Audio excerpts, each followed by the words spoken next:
Hey guys, DC here, and this is my review of Speed Demons for the Apple Arcade on Apple TV. So the game is loading up here, and we do have our controller icon. I do use the SteelSeries Nimbus controller, but this game is also compatible with the Siri remote, both generations. If you had a chance to view my review of the Siri remote, or more so unboxing, and then my feedback video, you can see that that the Siri remote generation does not have an effect on a game like this and some of the others that I've been testing out. So you can use either generation or the remote. When you go to download this game, you see that it says that the first generation is required, but you can really use the second generation. Just getting to the game here. The game, first of all, the game is pretty. It really looks nice. It does handle all the traffic and the cars, explosions. It does handle all of that pretty well here, which is nice, you know. So that's one of the positives of the game.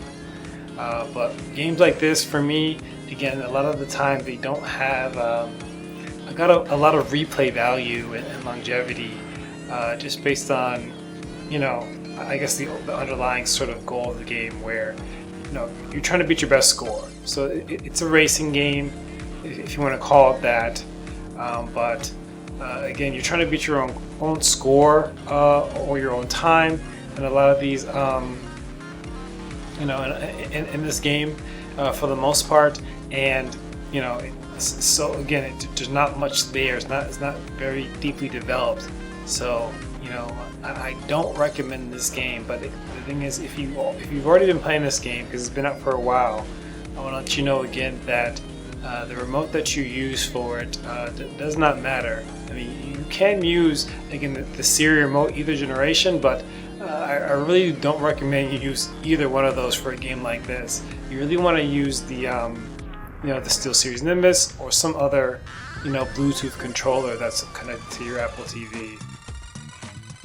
You can see here, gives you time, distance, what's been defeated. I think those are kind of like the other cars that, you know, try to take you off the road if they get destroyed.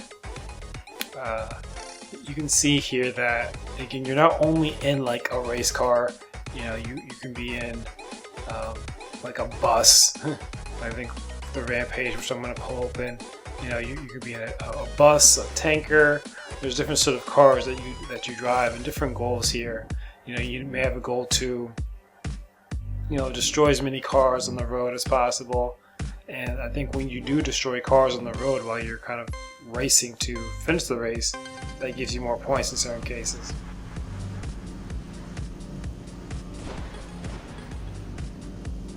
So yeah, you see me here, I'm in some sort of something like a bus here. But you can see as I kind of progress through the stage here, there's different cars that try to take you off the road. They sit there around the back of you, so I have one that's kind of on the back of me right now. And they try to take you off the road. So they're trying to prevent you from finishing, prevent you from finishing the race or getting to the end of the stage. So it's not the most complex game, you know, in the world. Again, not really for me. I really don't recommend it for most, but if this is your type of game, you know, I would just say the best news is about the remote controller.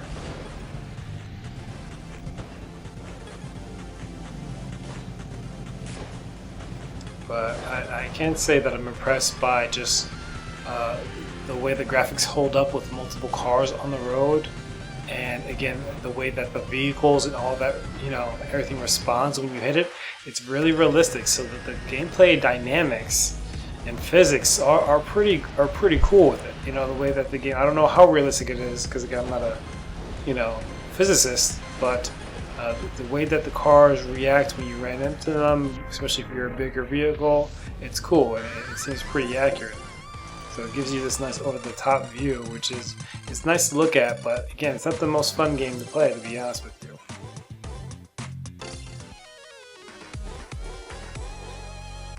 But again, I would say the best thing about the game is kind of the way that it looks and the gameplay mechanics. I think those are both pluses in the game.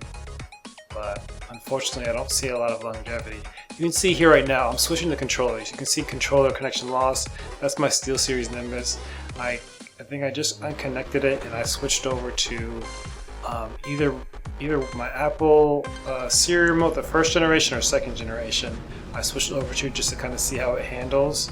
And again, the handling of the car is not that great with the SteelSeries Nimbus, but even obviously it's much worse with you know, the Siri remote when you're using a touchpad. So it gets kind of weird here. I don't think I'm able to even finish this stage here without getting knocked off. You can see these other cars. They're driving against traffic. They're turning into the wall. So yeah, it gets pretty wild here. So they get knocked off. They're just launching themselves at you here. So again, this is the third stage and it gets this wild where I can't even finish the race. So I get wrecked there. So, it's just, again, a wild game. Not a huge amount of kind of depth within this game, but I guess it'd be, it's okay if you're just trying to pass the time here. And that's pretty much my review on the game. I don't rank this too highly. You can try it out just to say that you did play it, but I don't see you sticking around too long playing this game after a few of these sort of, a few of these races down this highway. That's gonna do it for my review. Hopefully you enjoyed it. Be sure to like, comment, and subscribe.